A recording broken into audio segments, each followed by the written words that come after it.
Hi friends, किस्मत मौके सभी को देती है, लेकिन कुछ लोग वो होते हैं जो मौके का इस्तेमाल करके आगे बढ़ जाते हैं और दूसरे वो होते हैं जो बस खड़े खड़े देखते रहते हैं, मौका सामने से निकल जाता है।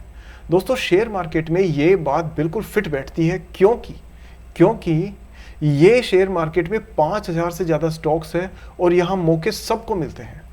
और जो थोड़ी रिसर्च करता है, आपका हमारा जैसा इन्वेस्टर थोड़ा एनालिसिस करता है दोस्तों, वो अच्छे स्टॉक पकड़ के कई गुना रिटर्न्स कमा के प्रॉफिटेबल इन्वेस्टर बन जाता है।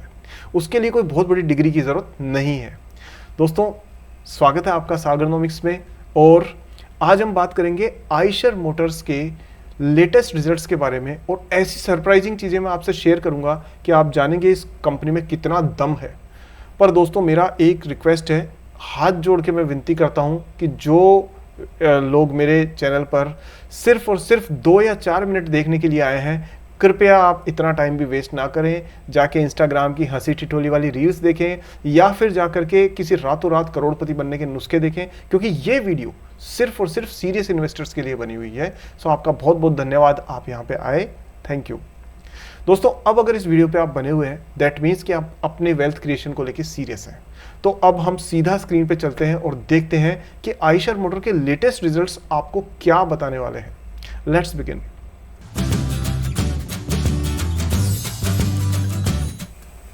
दोस्तों, अगर हम बात करें यहाँ पर आइशर मोटर के जो लेटेस्ट रिजल्ट्स है दोस्तों, ये देखिए आपकी स्क्रीन पर। अगर आप देख पा रहे हैं तो मैं आपको ये दिखा रहा हूँ कि आइशर मोटर्स ने 3 अगस्त को, यानी सिर्फ कल ही कुछ रिजल्ट्स डिक्लेयर किए हैं। और वो क्या किए हैं देखिए, आप हैरान रह जाएंगे दोस्तों, इस कंपनी में कितना दम है।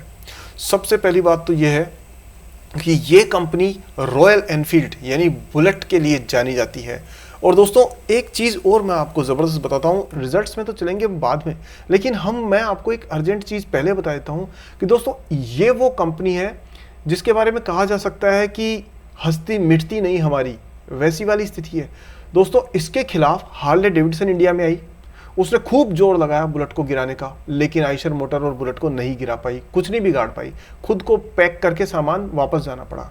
दूसरी चीज़ ये है कि इसके साथ में अभी क्या हो रहा है, अभी बजाज ऑटो और हीरो मोटोकॉर्प दोनों ने फॉरेन कंपनी से टाई अप किया है। अब हार्ले डेविडसन डायरेक्ट यहाँ नहीं आ रही है, बल्कि हीरो मोटोकॉर्प के थ्रू यहाँ पर एंट्री कर रही है। बजाज जो है वो ट्रायम्फ के साथ में टाई अप कर रहा है। लेकिन दोस्तों, क्या ये कंपनीज मिलकर के बुलेट को या रॉयल एनफील्ड का शेयर खत्म कर सकती है, कम कर सकती है? तो इसकी आंसर है बिल्कुल भी नहीं। ये चाहे जितना जोर लगा ले, made in India bullet royal Enfield Bharat की शान है और हमेशा रहेगी, क्योंकि 350 सीसी के अंदर इसका 90% मार्केट शेयर है। दोस्तों, ये वीडियो में आप देखिए, बड़ा मजा आने वाला है आपको। अब हम इसके जो मैं कह रहा हूँ उससे पहले हम ये देख लें कि लेटेस्ट रिजल्ट्स जो है वो क्या क्या इसमें आए हैं। तो सबसे पहले मैं जल्दी से एक बार लेटेस्ट रिजल्ट्स के बारे में बता देता हूं जो अभी ही रिसेंटली अनाउंस हुए हैं। दोस्तों, ये रिजल्ट्स हैं 2024 के Q1 का, यानी जो अभी खत्म हुआ है 2 दिन 3 दिन पहले, उसका प्रॉफिट आफ्टर टैक्स जो है वो 50% से ऊपर गया है YOY year on year basis पे 918 करोड़ का। एबिटा जो है वो क्वार्टर ऑन क्वार्टर 9% से इंप्रूव हुआ है और सेल्स 5% से ऊपर हुई है। और अगर आप क्वार्टर ऑन क्वार्टर और अगर आप एनुअल देखोगे तो 21% से शेयर बढ़ी है। दोस्तों, मार्केट शेयर इंप्रूव हुआ है। 125 सीसी की जो बाइक्स हैं, उन बाइक्स में रॉयल एनफील्ड का मार्केट शेयर 30% से ज़्यादा हुआ है। और सबसे बड़ी बात है, कंपनी इतनी एडवांस्ड है कि आने वाले ईयर्स में इन्होंने ये दिखा दिया है कि सेकेंड क्वार्टर ऑफ 2025 में ये लोग ई बाइक लेकर के आ रहे हैं, यानी रॉयल एनफील्ड की इलेक्ट्रिक बाइक। तो ये पहले से फ्यूचर प्रूफ है और फ्यूचर के हिसाब से चल रहे हैं। अब हम चलते हैं सीधा स्क्रीन पर और देखते हैं कि इसके जो बाकी रिजल्ट्स है वो क्या कहते हैं। दोस्तों, ये देखिए, ये लेटेस्ट फाइनेंशियल परफॉर्मेंसेस हैं इसकी बुलेट की। तो आप यहाँ देख सकते हैं कि पहली बात तो प्रोमोटर का जो होल्डिंग है वो इसके अंदर करीब 49% है और जो बाकी है 30% जो है दोस्तों वो है इसमें FIIs। देखिए, FIIs अगर पैसा लगा रहे हैं तो कोई मजाक नहीं है। 49% इनके पास, प्रोमोटर के पास है, दैट मीन्स कंट्रोलिंग स्टॉक के आसपास में है, स्टेक के आसपास में है। और 30% फॉरेन इन्वेस्टर्स तो आप ये देखिए FIIs कितने बुलिश है इसको लेके। 10% दोस्तों डोमेस्टिक इन्वेस्टर्स, यानी 40% जो है वो तो करीब करीब इन्वेस्टर्स, इंस्टीट्यूशनल इन्वेस्टर्स ने पैसा लगा रखा है। सो वो तभी लगाते हैं जब कंपनी में दम होता है। अब दोस्तों इसके बाद में बात करते हैं हम लोग इसके बाकी चीज़ों की। तो देखिए ये इसके CEOs वगैरह हैं, और अब हम सीधा आपका टाइम बचाते हुए काम की चीज़ों पे चलते हैं, और मैं आपको बताता हूँ इस कंपनी में दम क्यों है और कितना है, और क्या ये 1000 मतलब 500 गुना, 100 गुना, 200 गुना ऐसा कुछ रिटर्न देने की उम्मीद रखते हैं हम अगले 5-7 साल में, ये देख लेते हैं। दोस्तों यहाँ ये इनकी बाइक्स का प्रोडक्ट पोर्टफोलियो आप देख सकते हो कि ये आइकॉनिक जो है, एक तो बुलेट 350 दोस्तों ये इनकी फ्लैगशिप बाइक है, वो आप देख सकते हैं, और क्लासिक 350 जो है वो भी इनकी टाइमलेस, मतलब हमेशा चलने वाली है। इन्होंने दोस्तों हार्ले डेविडसन को टारगेट करके उसको ख़त्म करने के हिसाब से क्रूज़र बाइक्स भी लॉन्च की, जिसमें मीटियोर है और सुपर मीटियोर है, जो आप देखें कितनी अट्रैक्टिव बाइक है। रोडस्टर्स बाइक में भी इन्होंने, आपने देखा होगा कि रोडस्टर का मतलब जो रोड पर नॉर्मली चलने वाली है, तो इन्होंने लॉन्च की है हंटर 350 और इंटरसेप्टर 650। अब अगर आपको ध्यान हो तो दोस्तों इस कंपनी का, अगर आपने अब आप थोड़ा सा इसके बारे में जानना चाहते हो तो आप थोड़ा सा ध्यान दीजिए कितना जोर लगा रहा है कंपटीशन इस कंपनी को तोड़ने के लिए, क्योंकि ये लुक्रेटिव यानी बहुत प्रॉफिटेबल एरिया है बिजनेस का, बहुत पैसा मिलता है। कुछ दिनों पहले आपने सुना होगा कि जावा वापस आ रही है इंडिया में, सुना होगा ना, टीवी पर ऐड भी देखे होंगे। कहाँ है जावा? गायब। हार्ले डेविडसन गायब। इस तरह से बड़ी बड़ी जो कंपनीज थी वो सारी की सारी इसको ख़त्म करना चाहती है, लेकिन ये ऐसे हैं कि इनकी हस्ती मिटती ही नहीं है। सो अब अपन चलते हैं कि कंपटीशन कितना भी मजबूत हो जाए, लेकिन अगर कंपनी में दम है तो दोस्तों कोई चैलेंज नहीं है। हिमालयन इनकी दी फ्लैगशिप बाइक्स में से एक है, स्क्रैम इनकी ज़बरदस्त बाइक है, और अब ये कैफे रेसर लेकर के आए हैं 650। अब हम चलते हैं सीधा इंडस्ट्री पर। तो ये जो लेटेस्ट रिजल्ट्स है, अब आप देखिए यहाँ पर, यहाँ और मज़ा आने वाला है आपको दोस्तों। ये अगर आप ये देखेंगे कि यहाँ पर जो ये लंबी बिल्डिंग्स दिख रही है ना, ये सारी, ये क्या है, ये मोटरसाइकिल वॉल्यूम्स की इतनी मोटरसाइकिल्स बिकी है डोमेस्टिक मार्केट में, इंडिया में सिर्फ, और उसमें से 250 सीसी बाइक्स का सेगमेंट कौन सा है और कितना है।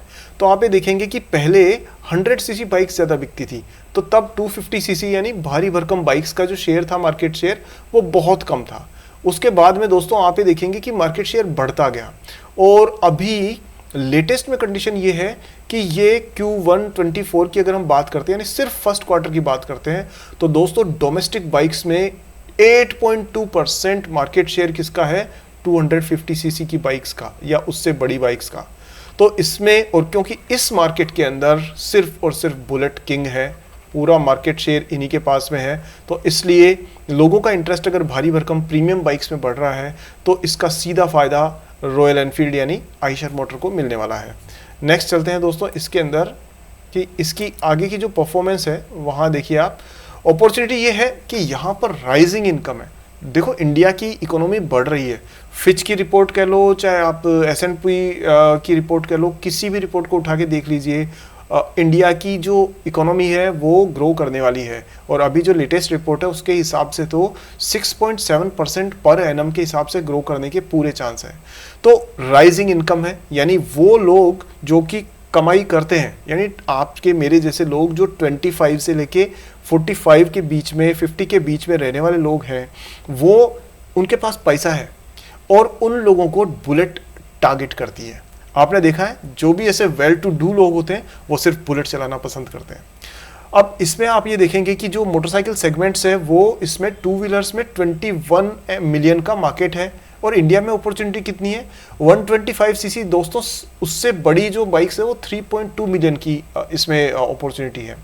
और सबसे बड़ी बात देखिए, रॉयल एनफील्ड का जो कस्टमर बेस है वो किस प्रकार के लोगों का, अधिकतर वो लोग हैं, 41% वो लोग हैं जो कि स्टूडेंट्स नहीं है, बल्कि ये वो लोग हैं जो कि आपका अर्निंग मेंबर्स हैं, यानी इनके पास पैसा है, इनके पास सैलरी आती है, इनके पास बिजनेस इनकम आती है।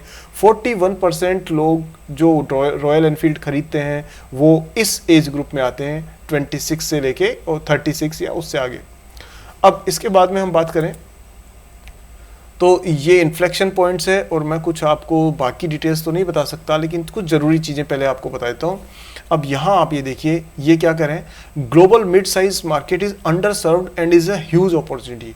मतलब दुनिया में कितनी अपॉर्चुनिटीज़ है वो आप यहाँ पर ये देख सकते हैं कि 2019 से और अभी तक 4.5% की वॉल्यूम ग्रोथ है।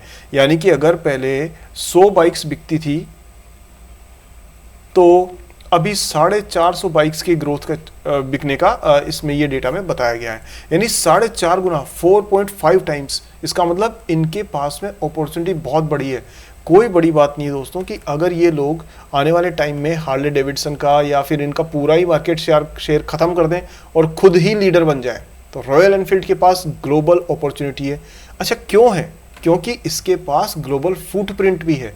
आप ये देखिए, ये सारे जो रेड डॉट्स आप देख रहे हो ना, ये सारे रॉयल एनफील्ड के यानी आयशर मोटर के प्रेजेंस है, मतलब यहाँ मौजूदगी है इनकी, जिसमें 5 सब्सिडरीज है, 5 सीकेडी है और टैक्स सेंटर 2 है और मैन्युफैक्चरिंग 3 जगह पे होती है। इस तरह से पूरी दुनिया में, चाहे वो अमेरिका हो, चाहे वो साउथ अमेरिका हो, कनाडा हो, इंडिया हो, इधर ये थाईलैंड हो, ऑस्ट्रेलिया हो, यूरोप हो, इन सब में आप ये देखिए कि इनकी प्रेजेंस मौजूद है। इवन साउथ कोरिया तक में भी है।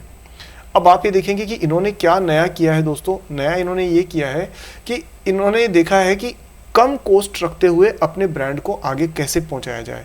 इसके लिए इन्होंने दोस्तों स्टूडियो स्टोर्स खोले हैं। स्टूडियो स्टोर्स कौन से होते हैं? जो छोटे स्टोर्स होते हैं और जिसमें एरिया कम लगता है, रेंट कम लगता है, लेकिन ब्रांड की प्रेजेंस आसानी से वहाँ पहुँच जाती है। जैसे मैं फॉर एग्जांपल कहूँगा कि मान लीजिए इन्होंने पहले सपोज करिए जयपुर में एक शोरूम था, दिल्ली में 2 शोरूम थे, मुंबई में 2 शोरूम थे और मान लीजिए नागपुर में भी 1 शोरूम था। ऐसा इनका होता होगा। फिर इन्होंने कहा 2019 के बाद कि नहीं, अब हम क्या करेंगे कि कम कॉस्ट पे ज़्यादा शोरूम खोलेंगे। तो इन्होंने खोले स्टूडियो स्टोर्स। तो अब इन्होंने क्या किया कि दिल्ली में 2 थे तो इन्होंने 5 और खोल दिए, तो दिल्ली में हो गए टोटल 7। जयपुर में 1 था तो जयपुर के 4 एरियाज़ को मान करके इन्होंने 4 और खोल दिए। इसी तरह मुंबई में मान लीजिए कि वर्ली में या फिर नरीमन पॉइंट के आसपास इनका अगर कोई शोरूम था तो उन्होंने कहा कि कल्याण में रहने वाला वहाँ कैसे पहुँचेगा, तो इन्होंने 10 सेंटर और खोल दिए। इस तरह से इन्होंने स्टूडियो स्टोर्स खोले हैं। यानी जैसे वोडाफोन का छोटा रिचार्ज होता है ना, एयरटेल का छोटा रिचार्ज, उस तरह से। सो दोस्तों ये कंपनी की स्ट्रेटेजी है कम कॉस्ट पे ज़्यादा ब्रांडिंग की। इसके बाद आप ये देखिए कि इंटरनेशनल मार्केट में इनकी ग्रोथ कितनी ज़बरदस्त है कि ये इनके एक्सक्लूसिव स्टोर्स हैं। दोस्तों ये कंपनी अगर हार्ले डेविडसन को टक्कर देने की बात करती है तो वो ऐसे ही नहीं है। क्यों? क्योंकि इनके खुद के एक्सक्लूसिव स्टोर्स अमेरिका में 92 हैं। 92 स्टोर्स इनके अमेरिका में है। और यूके और जो मिडिल ईस्ट वाला एरिया है, यूरोप है, उसमें इनके 68 खुद के शोरूम ऑलरेडी हैं। और एपेक कंट्रीज जो होती है, एशिया पैसिफिक, जिसमें आपके जापान, चाइना, कोरिया ये सब आता है, उसमें भी 50 स्टोर्स हैं। तो पूरी दुनिया में प्रेजेंस इनकी है और कुल मिलाकर के 1029 प्लस इनके ग्लोबल टच पॉइंट्स हैं। आप डिस्ट्रीब्यूशन नेटवर्क देख रहे हैं, जिसको मैं मोट कहता हूँ या जिसको वॉरेन बफेट साहब ये मोट वर्ड कहते हैं, तो इस कंपनी में वो ज़बरदस्त है। यानी कि मोट मतलब वो कॉम्पिटिटिव स्ट्रेंथ जो इसको अजेय बनाती है, इनविंसिबल बनाती है इस फील्ड के अंदर। अब दोस्तों आगे इसकी फाइनेंशियल्स और देखते हैं थोड़े से, क्योंकि मैं माफ़ी चाहूँगा, वीडियो नहीं चाहते हुए भी थोड़ी सी लंबी हो जाती है, क्योंकि मैं नहीं चाहता कि आपके सामने कोई भी बहुत इंपॉर्टेंट चीज़ आने से रह जाए। तो इसलिए प्लीज़ थोड़ा मेरे साथ में पेशेंस के साथ रहिए। देखो मैं उन लोगों में से तो हूँ नहीं कि जिनके जो सिर्फ 2 मिनट में देख करके बता देते हैं कि ठीक है जी आप ये टाटा मोटर्स खरीदो और ये इतने में बेच दो। नहीं, वो खेल खिला रहे हैं। मैं नहीं खेल नहीं खिलाता, मैं सिर्फ रिसर्च वाली बात करता हूँ कि आप यहाँ पर नया सीखें और कुछ अच्छा उससे अचीव करें। अब देखिए, आपको ये पता होना चाहिए कि आप क्या खरीद रहे हैं, उससे ज़्यादा ज़रूरी है आपको ये पता होना चाहिए कि आप क्यों खरीद रहे हैं। और मैं आपकी हेल्प करूँगा सेकंड क्वेश्चन का आंसर देने में, यानी कि क्यों खरीद रहे हैं। चलो अभी ना टाइम वेस्ट नहीं करते, सीधे इधर आते हैं। यहाँ आप ये देख सकते हो शेयर ऑफ इंटरनेशनल रेवेन्यू। अब ये देखिए दोस्तों, अभी जो मैं ग्लोबल प्रेजेंस की जो मैं बात कर रहा था, ग्लोबल प्रेजेंस मतलब दुनिया में प्रेजेंस तो है ही इनकी, लेकिन सिर्फ प्रेजेंस ही नहीं है, इनका मार्केट शेयर भी बढ़ रहा है पूरी दुनिया में। तो आप हो सकता है कि दुनिया की नंबर 1 बाइक बन जाए कुछ टाइम बाद में। ये होंडा, यामाहा, इन सब को छोड़ के हो सकता है कि बुलेट ही आपको नजर आए। क्यों? क्योंकि आप ये देखिए, जहाँ पर FI16 में यानी 2016 में इनका 3% इंटरनेशनल मार्केट शेयर था, वहीं पर जो रेवेन्यू है वो अब हो गया है 14.4%। यानी पहले मान लीजिए कि 100 में से 3 बाइक्स इनकी इंटरनेशनल मार्केट में बिकती थी, अब 14 बाइक से ज़्यादा इनकी इंटरनेशनल मार्केट में बिकती है। दैट सिंपली मीन्स कि पूरी दुनिया में इनकी एक्सेप्टेंस हुई है।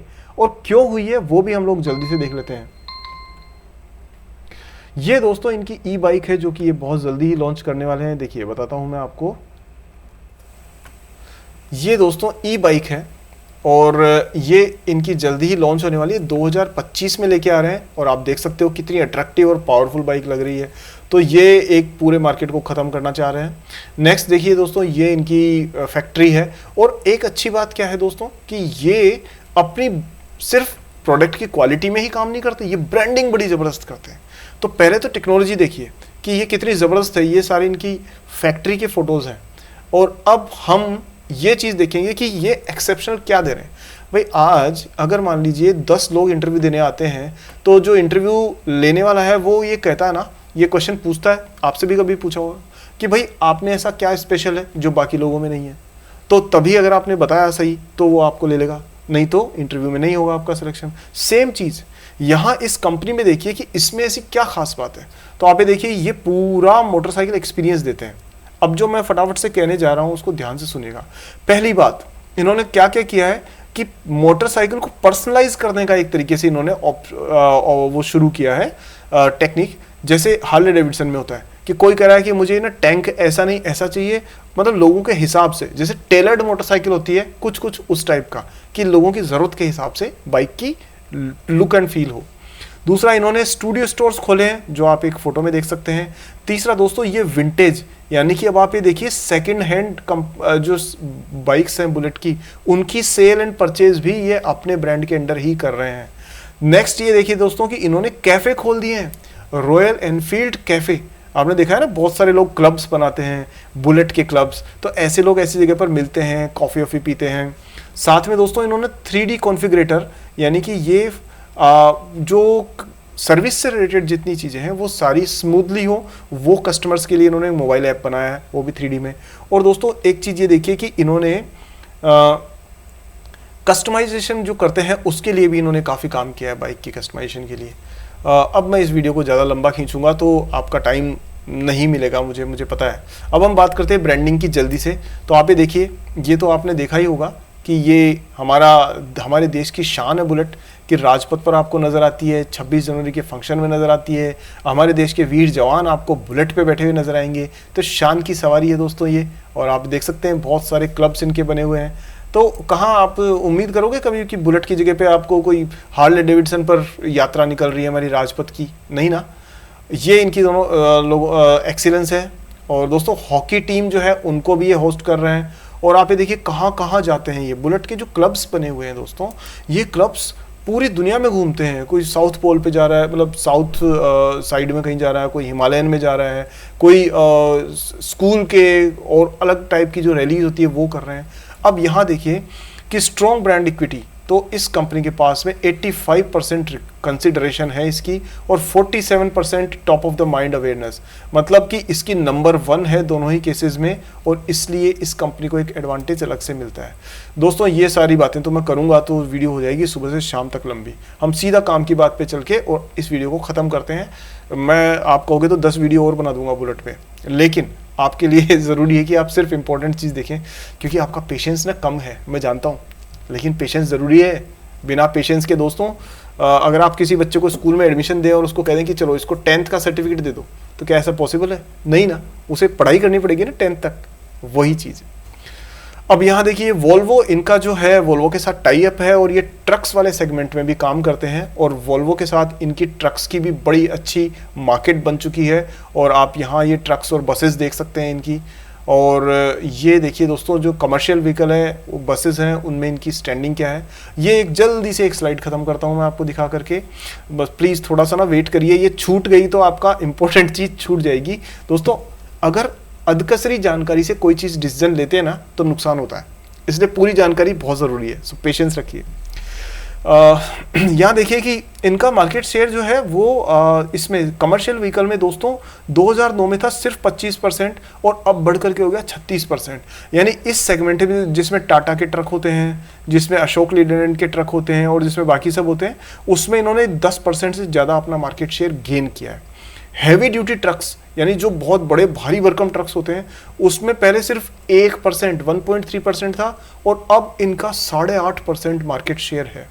और तीसरी बात यह है दोस्तों कि जो आपके बसेस वाला सेगमेंट है, आइशर की बसेस पहले कहाँ दिखती थी, लेकिन आज आप देखोगे तो किसी इंटरनेशनल किसी बस स्टॉप पे जाके देखिएगा, बस स्टेशन पे आपको बहुत सारी आइशर की बसेस दिखेंगी, क्योंकि मार्केट शेयर हो गया है 5.3 से सीधा 5 गुना यानी 24-25%, और ट्रक्स का भी मार्केट शेयर बढ़ रहा है। तो इस तरह से दोस्तों ना सिर्फ मोटरसाइकिल्स बल्कि इनका ट्रक्स का बिजनेस भी अच्छा खासा बढ़ रहा है। सो दोस्तों ये फाइनेंशियल ओवरव्यू था इसका जो है इस साल का, और मैं आपको जल्दी से एक बार ये बता देता हूँ कि लेटेस्ट वाले में और क्या चीज़ है। टोटल सेल्स देखिए इनकी ग्रो हो रही है, टोटल ऑपरेशंस ग्रो हो रहे हैं, जो रेवेन्यू है वो बढ़ रहा है, ऑपरेटिंग कैश फ्लो जो है वो भी पहले से बढ़ा है, और अगर आप इनका नेट कैश देखेंगे तो दोस्तों यहाँ से लेके यहाँ तक कंसिस्टेंटली ग्रो हो रहा है। सो अच्छे नंबर्स हैं, फाइनेंशियल्स दमदार हैं, और इसलिए जब कंपनी के फाइनेंशियल्स दमदार हो, कंपनी इंटेलिजेंट हो, तो आपको ऐसी कंपनी को ज़रूर कंसीडर करना चाहिए। दोस्तों इस वीडियो को यही ख़त्म करना पड़ेगा क्योंकि बहुत लंबी वीडियो हो गई है, माफ़ी चाहूँगा, बहुत लंबा टाइम आपका लिया है, लेकिन और कुछ गलतियाँ भी मुझसे हुई होगी, उसके लिए भी अग्रिम क्षमा आपसे। परंतु ये वीडियो देखने के बाद में मैं यकीन से कह सकता हूँ कि आपको आइशर मोटर के बिजनेस मॉडल के बारे में काफ़ी अच्छे से समझ में आ गया होगा। अगर आया है दोस्तों तो मुझे कमेंट सेक्शन में लिख के ज़रूर बताइए।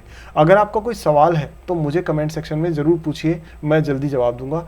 और इस वीडियो को दोस्तों लाइक ज़रूर करिएगा, क्योंकि ये जो पसीना मैं बहा रहा हूँ ना, उसके बदले में आप लाइक करेंगे तो मेरा उत्साह बढ़ेगा और इस वीडियो को अधिकतर जगह पहुँचने में मदद मिलेगी। वीडियो को शेयर ज़रूर करिए, और ख़ासतौर पर व्हाट्सएप पर, फेसबुक पे और इंस्टाग्राम टेलीग्राम पे भी करना है, पर व्हाट्सएप पे जो ग्रुप्स हैं आपके उनमें ज़रूर शेयर करिए, ताकि कुछ लोग जो गलत जगह पैसा लगाने वाले हैं उसकी जगह अच्छी कंपनीज में रिसर्च के बाद पैसा लगाएं। दोस्तों इस वीडियो में आज इतना ही। चैनल सब्सक्राइब नहीं किया है तो भैया क्या वेट करना है, कर दीजिए और बेल आइकन ऑन करिए। अगले वीडियो में जल्दी मिलते हैं, तब तक के लिए जय हिंद।